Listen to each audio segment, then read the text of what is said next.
Hello friends, myself Rasika Pagaria from Araham College. In last lecture, we studied about the criticism on Hegel's state. उसमें first क्या था? State not an and in itself. Like state को यहाँ पे क्या बोला है? State जो बोलता है वही करना है. बट स्टेट किससे बना है? लोगों से ही तो बना है. ये उसने ध्यान में नहीं लिया. Then anti democratic see Hegel was the Hitler, उन सबको मानता था. तो यहाँ पे क्या बोल रहा है? हेगल क्या बोल रहा है? रूल कैसे करना? Without democracy. विदाउट डेमोक्रेसी आज रूल करना इम्पॉसिबल है. Leads the state absolutism, totalitarianism and aggressive nationalism. Hegel's theory of state, it leads to Hitler Nazism and Mussolini's fascism. Hegel was the godfather of Hitler. State not infallible. State acts through human agency and as such it cannot be infallible. The state in actual practice is run by a section of people.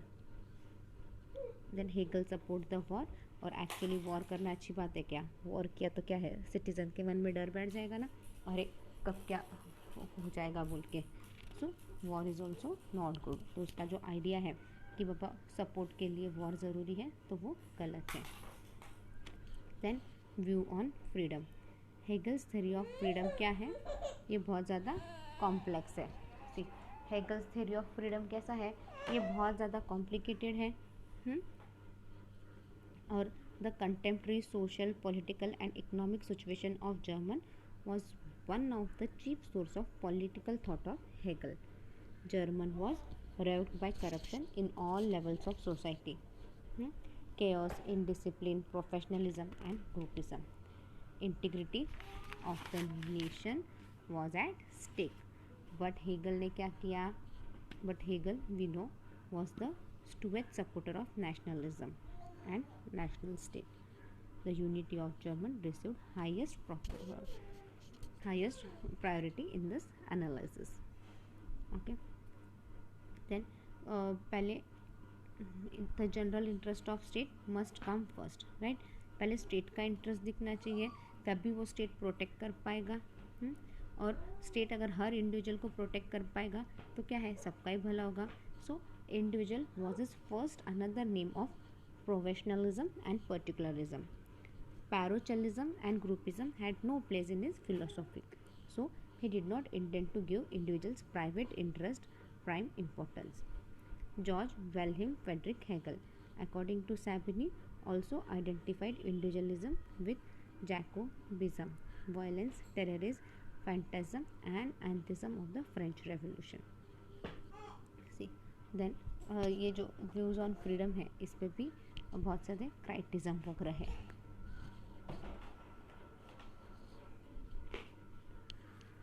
Following एक first one is the paradoxical. Hegel's meaning of freedom is full of paradoxes. See Hegel's का जो actual meaning है freedom का, वो क्या है? उसमें बहुत ज़्यादा पैराडॉक्स है. Choice is the essence of freedom and the denied freedom. See proper freedom देने की बात करते हैं, अपन फ्रीडम देती ही नहीं है. Hegel makes freedom abstract by holding that freedom is no freedom when it does not coincide with the goodwill. Then conflicting implication.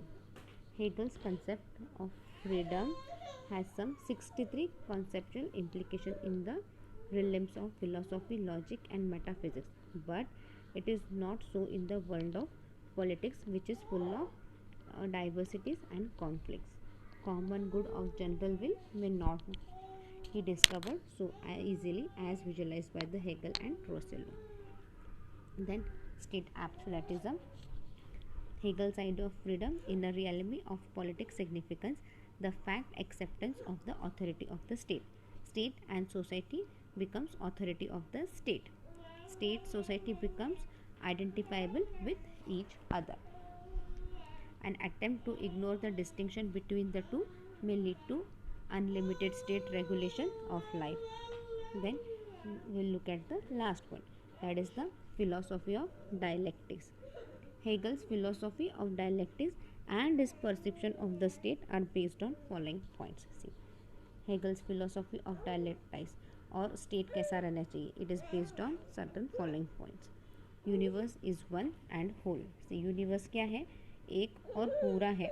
It works under the control of spirit or reason. State कैसे काम करता है? It works under the control of spirit or reason. All changes are dialectical. See, state में बहुत कुछ change हो सकता है. Institutional expression of dialectics is the state. Reality lies in the ideal. Then universe is one and whole, it works under the control of spirit.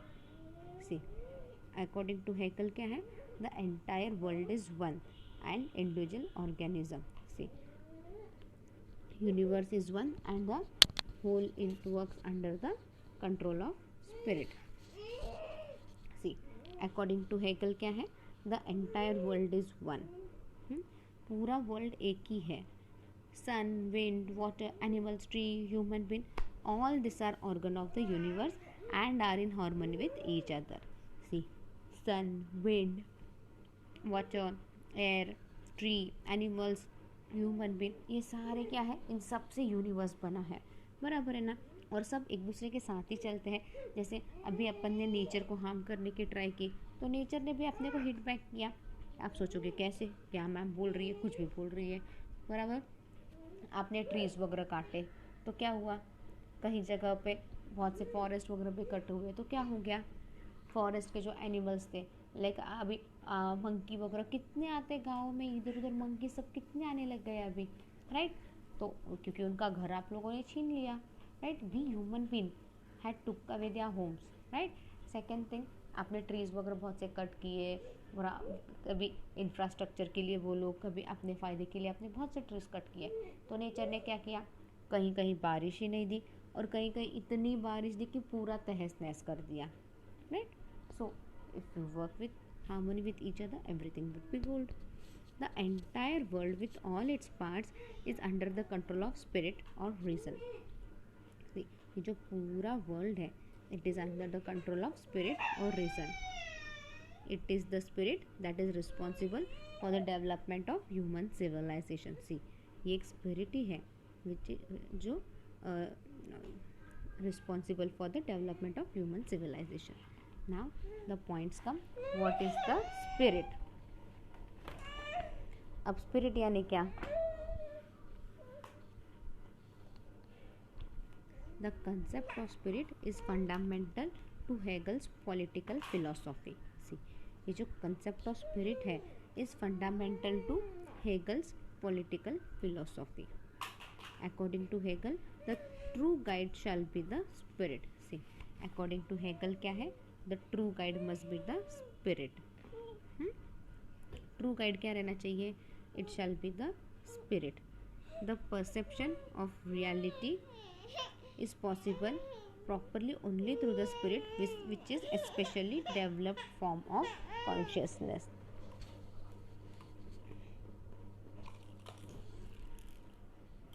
See, अब यहाँ पे क्या बोला जा रहा है?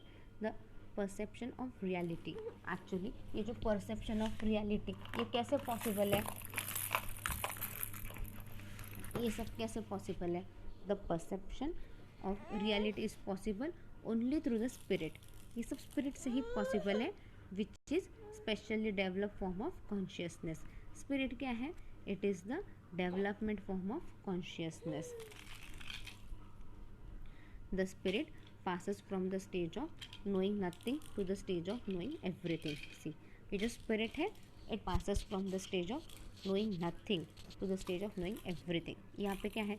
जहाँ से आपको कुछ नहीं पता चलता है, वहाँ पे धीरे धीरे आपको सब कुछ पता चल जाएगा. This passage from the lower to the higher is by the process of dialectical. See, this passage from the lower to the higher is the process of dialectical. All changes and development are dialectical. Spirit or reason act on the basis of dialectical principle. See, spirit or reason acts on the basis of dialectical principle. The central idea of Hegel's political philosophy is dialectics. It was applied by Hegel for his philosophical analysis. See, spirit or reason act on the basis of dialectical principle. The central idea of Hegel's political philosophy is dialectics. It was applied by Hegel for his philosophical analysis. See, meaning of dialectic. अब meaning of dialectic क्या बोला है उन्होंने? The word dialectic is derived from the Greek word dialekti. It means the art of investigating the truth of opinion. See, ये जो word dialectic है ये कहाँ से आया है? It is a Greek word, right. और इसका मीनिंग क्या है कि बाबा आप प्रॉपर सही क्या है ये आप इन्वेस्टिगेट करो और उस हिसाब से सबके ओपिनियन लो. According to Hegel dialectics is a method to find out the truth. See, according to Hegel क्या है? डायलेक्टिक क्या है? ये एक मेथड है जिससे ही आपको सब कुछ सच्चाई पता चले. It is a law of logic. Dialectic क्या है? ये एक लॉ ऑफ लॉजिक है. Then moving towards the dialectical process. Dialectic is a process by which the controversies one proposition is set over against another and out of this confrontation a new proposition emerges. से dialectic क्या है? ये process है जहाँ पे controversy चीज़ें रहती हैं जिससे बहुत एक दूसरे के अगेंस्ट रहते हैं. इन सबको आप मर्ज करोगे तो आपको नया कुछ मिलेगा. You will get some new proposition emergence. उसको अपन बोलते हैं dialectic. Stage of this process are 3. See, अब इनके 3 स्टेजेस है. First one is the thesis, second antithesis and third is the synthesis. See, stages of this process are 3. First thesis, then comes the antithesis and the third one is the synthesis. One argument is made. See, और एक argument बनाया जाता है. To answer it is the opposite argument is made. See, to answer it, अभी उसको answer करने के लिए एक अपोजिट आर्ग्यूमेंट भी बनाया जा रहा है. From these two opposite arguments truth emerges. सी, या फिर अपन हर चीज़ पे आर्ग्यूमेंट करेंगे तो एक नया कुछ तो पता चलेगा. सच्चाई तो सब सामने आएगी ना. तो बस उसी दिस मोमेंट इज़ नेचुरल. सी, यहाँ पे क्या बोल रहे हैं वो, लाइक आप जो कंट्रोवर्शियल बातें रहती है उसकी हर कोई उसके अभी कंट्रोवर्शियल क्या, अभी कोई चीज़ मैं बोलूँ लाइक कॉलेज में यूनिफॉर्म कंपलसरी करना चाहिए या नहीं. I am just giving you example. तो आप क्या करोगे? कोई बोलेगा यस, कोई बोलेगा नो, राइट. तो क्या करोगे? एक सारा प्रोसेस में जाएगा. पहले अपन स्टडी करेंगे कि क्यों ज़रूरी है, कितना ज़रूरी है. फिर एंटीथीसिस होगा. फिर सब एक आर्ग्यूमेंट बनाया जाएगा और उस आर्ग्यूमेंट को लाइक जो नहीं बोल रहा है, क्यों नहीं बोल रहे हो, नहीं बोलने का रीज़न दो. और जो हाँ बोल रहे हैं, हाँ क्यों बोल रहे हो उसका रीज़न दो. और जब दोनों भी आर्ग्यूमेंट करेंगे तो कहीं ना कहीं तो अपने को एक नतीजे पे आना ही चाहिए, right. It is necessary to come on some conclusion. तो कंक्लूजन इनका क्या निकल सकता है? ठीक है, यूनिफॉर्म भी चाहिए, दोनों भी चाहिए. तो अपन क्या बोलेंगे? मंडे ट्यूसडे यूनिफॉर्म रखो, वेडनेसडे को लेट इट बी बिना uniform, like where whatever you want, right. Thursday Friday फिर यूनिफॉर्म, और सैटरडे को जो मन करे वो पहनो वापस. We can do like this, right. तो ये क्या है? We come up with some solution.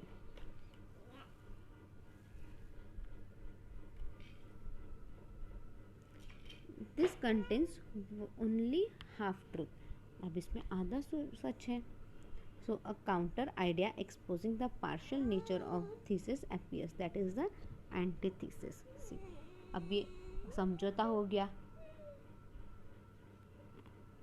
अब इसमें से भी बाहर आना है तो उसको अपन बोलते हैं antithesis. From this conflict between both truth emergence, that is the synthesis. In the course of time synthesis become thesis. बहुत से in the course of time क्या होता है? This synthesis becomes the thesis. क्या बन जाता है? It becomes the thesis over here. Now moving towards the next point. अगला पॉइंट क्या है अपना?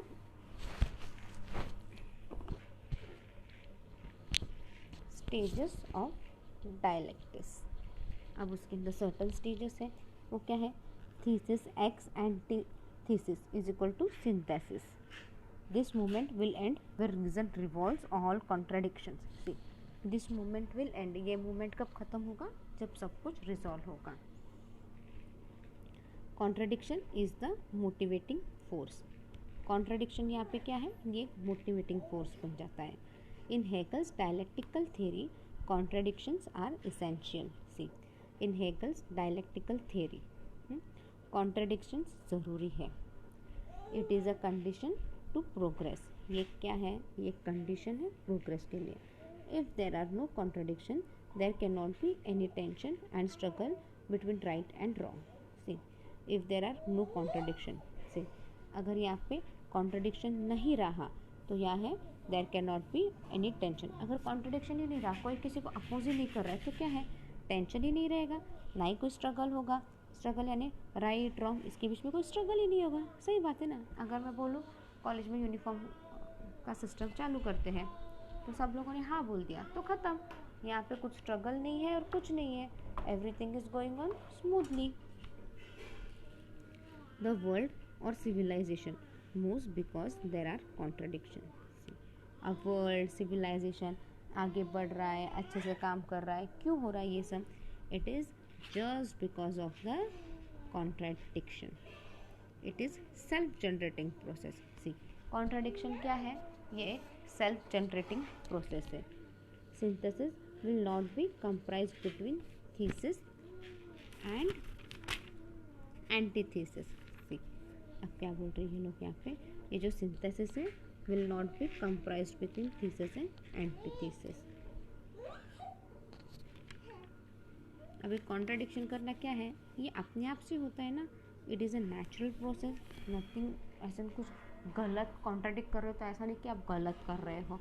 हर सिक्के के दो पहलू रहते हैं।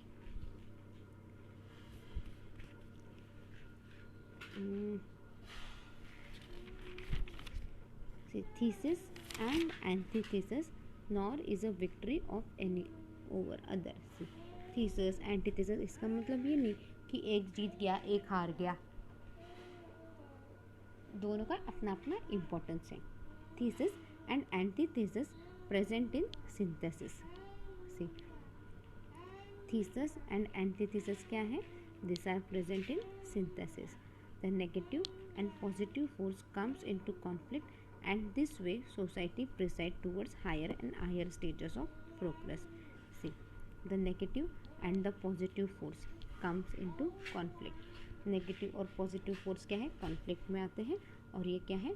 We come towards the higher stages over here, like we go on in a proper way. Hegel is in favour of gradual changes and continuity. Hegel क्या बोलता है? Proper time to time changes होना चाहिए and things should go on continually. Then influence on Marx.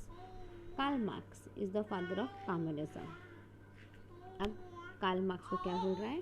He is the father of communism. He was very much influenced by Hegel's dialectical theory. See, Karl Marx को father of communism बोला है, और वो जो Hegel's theory है on dialectical, ये जो हेगल्स का जो काम किया है, जो थ्योरी लिखी डायलेक्टिकल, उसके ऊपर कार्ल मार्क्स बहुत ज़्यादा इम्प्रेस्ड हो गया था। First is the similarity. Karl Marx theory of materialism and interpretation of history is based on the theory of dialectic. See, Karl Marx theory of materialistic interpretation of history is based on the theory of dialectic. Hegel is the originator of dialectic. See, Hegel क्या है? He is the originator of dialectic. Hegel's theory of contradiction has found place in Karl Marx. See, Hegel's theory of contradiction क्या है? इसके Karl max में एक अच्छी खासी जगह है। Marx thought of contradiction in capitalism. See, Marx thought of contradiction in capitalism. Both Karl Marx and Hegel were concerned for change of the society. See, अब यहाँ पे ये जो कार्ल मैक्स है और हेगल है, दोनों किसके लिए कंसर्न थे? They were concern for the change in the society. But Hegel assumed absolutism and Karl and Marx assumed communism, that is cashless and stateless society in the state. But यहाँ पे क्या हो गया, what Hegel assumed is the, Hegel ने क्या assume किया, Hegel assumed absolutism और Karl Marx assume communism, that is cashless and stateless society in the state. Now moving towards the next point, that is the differences. Hegel's dream was absolute state. For his state was like a god. See, Hegel's dream was absolute state. For him state was like a god. Hegel's dream idealistic state. Hegel's dream क्या था, like ऐसा state होना चाहिए जैसे भगवान जैसा चाहते थे, भगवान बनाया वैसा चाहिए, मतलब एक आइडियलिस्टिक स्टेट.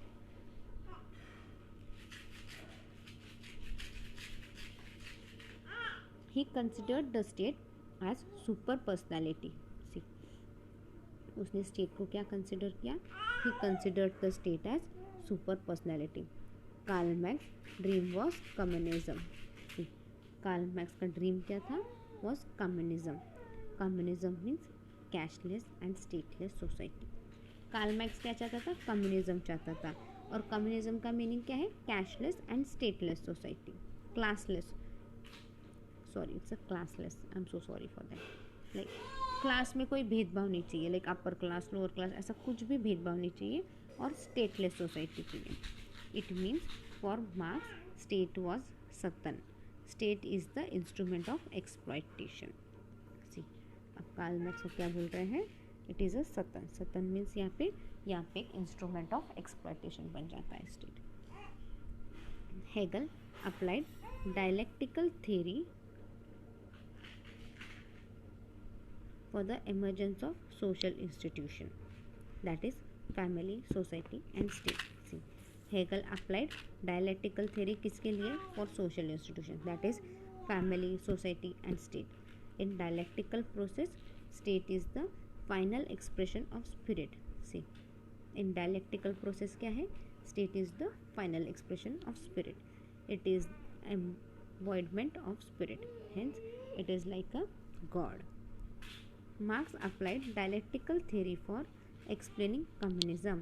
See, Marx क्या है, Marx applied dialectical theory for explaining communism. According to him, thesis is capitalism. According to क्या है, thesis is capitalism and thesis is working class, and from the conflict of two, synthesis will be communism.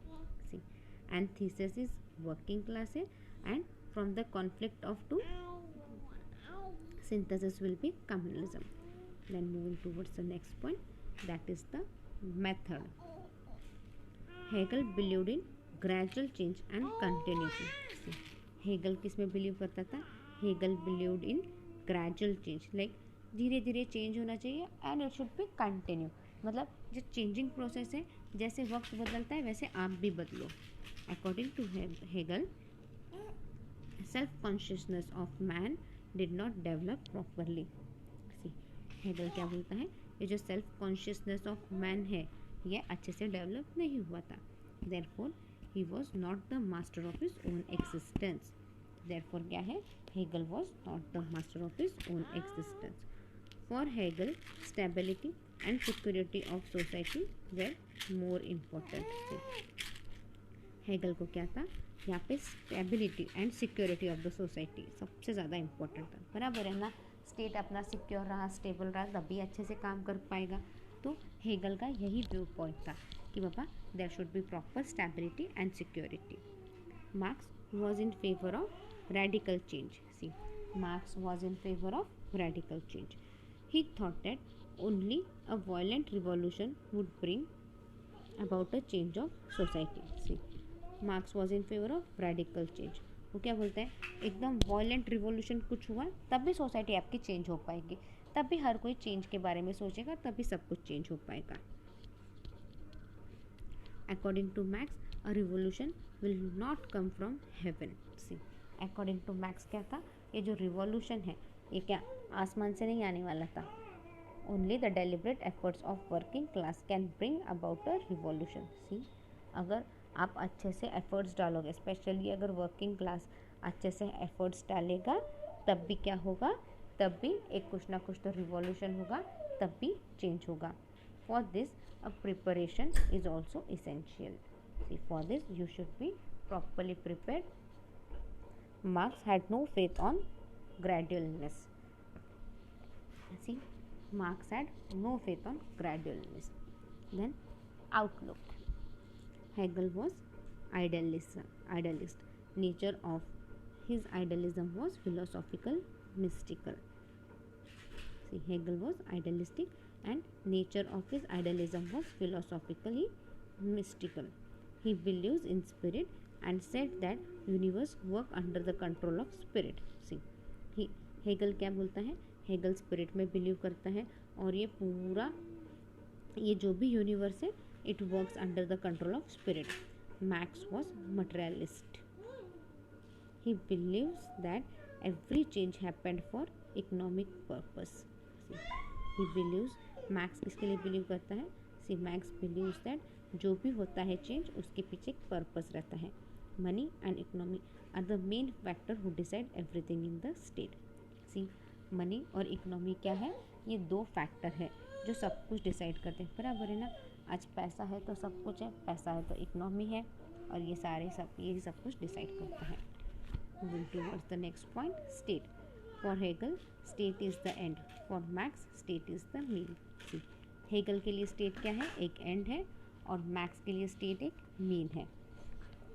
Then individual liberty. Hegel thought individualism as the greatest enemy of national integration. See, Hegel thought individualism as the greatest enemy of national integration. He identified individualism with terrorism and violence. See, he identified individualism with terrorism and violence. He said, apart from the society, the individual has no significance. See, अगर society नहीं रहेगी तो individual का कुछ importance रहेगा क्या, नहीं. The attainment of freedom and development of personality are possible only through the membership of the state. See, अगर फ्रीडम, डेवलपमेंट, पर्सनालिटी डेवलपमेंट, ये सब कैसे पॉसिबल है, अगर आपके पास मेंबरशिप ऑफ स्टेट होगी तभी. Marx was against the state. According to him, state is the means for exploitation of people. See, Marx was against the state. उसके लिए क्या था, स्टेट एक मीन है for exploitation of people. Hegel was conservative. Marx was revolutionary. See, we have ended up our second topic here. If you have any doubt, you can mail me on my mail ID. My mail ID is rasika.pagaria@arahamedu.in. Thank you.